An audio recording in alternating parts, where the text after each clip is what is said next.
Hi, this is Cheryl Campbell. My best subject of life is talking about the love of my life, Stanley Campbell, running for the U.S. Senate. I have to tell you, when my husband proposed to me 36 years ago, he said, "Baby, I will love you forever. I will hold you here in my heart, and I will take you on an adventure of a lifetime." And I must tell you, as we have been running for the U.S. Senate here in the state of Florida, it has been a true adventure of a lifetime. From the moment we have declared his candidacy, we have said God continues to give us a confirmation or an affirmation that we are stepping in the right direction. Every single day something happens. I must tell you that when I watch my husband walk into a room, no matter whether it is a group of senior citizens, whether it's a group of young people, whether it's the Democratic Party, whether it's Republicans, I watch him take that room, because when they hear his story of what his plans are for Florida, they start nodding yes. They start nodding yes, saying, yes, this is what we need. He is truly the only person who can beat a Rick Scott. It is almost as if God said, young man, these are the things I need you to do in your life to be prepared for the battle you're about to go into in terms of taking Florida blue and taking it from Rick Scott. Born and raised in Liberty City, humble beginnings. We both are first generation integration. He's bussed over to Miami Beach. He now has a cadre of Jewish and Cuban friends that he's had since, over 50 years. Who would have planned for that? Who would have known that would be the case? Because he understood. He knows the culture, he knows what's important, and he carries that with him every single day. He moves on to go to FAMU, Florida Agricultural Mechanical University, with a degree in physics and mathematics. Now, most people would say, okay, that's enough, that's good, we're good to go. Not him. He decides to go and be a geophysicist for Amoco Production, but he always had in his heart, being a Florida boy, watching space capsules and astronauts go into space, that he wanted to be an astronaut. So he went and took the Navy pilot's test, did well because they recruited him, and he went on to Pensacola, the birthplace of aviation, and became a Navy pilot.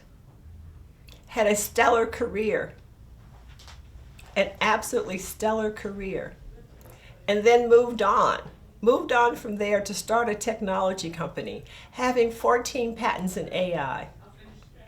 What are we talking about every single day is about artificial intelligence, what it's going to change for us, what it will do for jobs, what it's not going to do for jobs.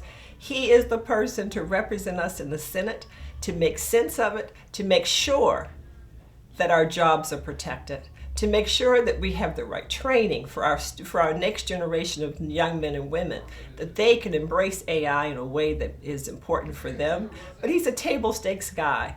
There's no question why the AFL-CIO endorsed my husband, because he talked about the fact that his father, who was a union man, took them out of an apartment, he and his two older brothers, himself, and one of the younger brothers before the baby brother was ever born, and moved them into a home where he talks about having grass all the way around the house. As far as they were concerned, they were the richest people in the world, because they had the love of mom and dad. They had stability of that union job that delivered food on the table every single day, provided insurance, and gave them the platform to educate and to be educated and to dream. That is what made him who he is today. So there was no question why the AFL-CIO endorsed my husband. That is critically important, because it is about middle class, It is about the table stakes that we think about every single day. How are we going to pay for the food? How are we going to pay for insurance? How are we going to deal with health care? For him, Medicare, Medicaid should never be touched. We know his competitor, or we could say the person he's running against, he wants to sunset Medicaid. When it was time to do Medicaid expansion, Florida is one of 11 states that did not take Medicaid expansion. Our competition saw it as a numbers game, Rick Scott. But my husband recognizes these are people.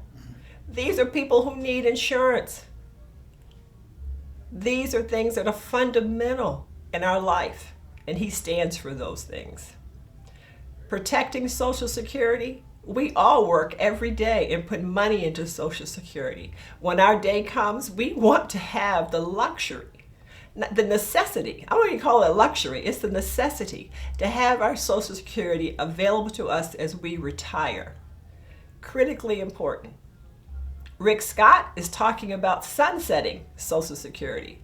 My husband has a plan that will actually keep Social Security funded for the next 70 years. That is critically important. Women's rights. We lived the challenge associated with women's rights. This is a difficult conversation for me to have. When we were carrying our son, ended up having twins. Unfortunately, one went into the fallopian tube, so I had an ectopic pregnancy while carrying my other son. Emergency surgery. We get to the hospital. Had that happened here in Florida, I would have bled out on the table, and my son, that is now 33 years old, would not be here today. We know personally what it means to protect IVF and a woman's right to choose. And my husband understands it personally. He will fight to make sure women's rights are protected. He is our person. He is absolutely our person to serve for the state of Florida, to be our next senator here in the state. We have to get him elected. We need all of you to go out and vote now. It is our moment. This is our time. There's no other time. This is our time to take a stance. And let me just say one thing about when I think about going to vote. When I go to the voting booth, I take all of my ancestors with me. I carry them into that booth with me. But when I make my selection is based on what I want to give to the next generation. That is about the hope. It is about the future, that I'm picking individuals that I believe will change the trajectory of where we are today. That is why I vote, because I know how important it is. I'll tell you a quick story about my father. I come from very humble beginnings. My father was has a 5th grade education. He was a World War II soldier. When he left to go into World War II, he left as a farmer's child, and he went into the Army Corps of Engineers. And we lived in Maryland, is where I was raised. So he tells the story of taking the train out of Baltimore. And as that train was going further south, when it reached the Richmond border, all of the segregated soldiers, all of the segregated black soldiers had to pull their blinds down. Because as they were going further south, if someone knew that there were black soldiers on that train, they would be stoned or shot at. But these are people who are going to fight for our country. He never wavered for knowing the importance of being the right person, doing the right things for our country. And so he also understood that voting matters. And that's why I vote. And I make sure that I take people to the polls with me, because this is our right. This is what we are in. This is one of the gifts that we have. Let's not throw it away. Let's use it. Let's use it and lift up my husband, Stanley Campbell, for the U.S. Senate here in the mighty state of Florida. Thank you very much.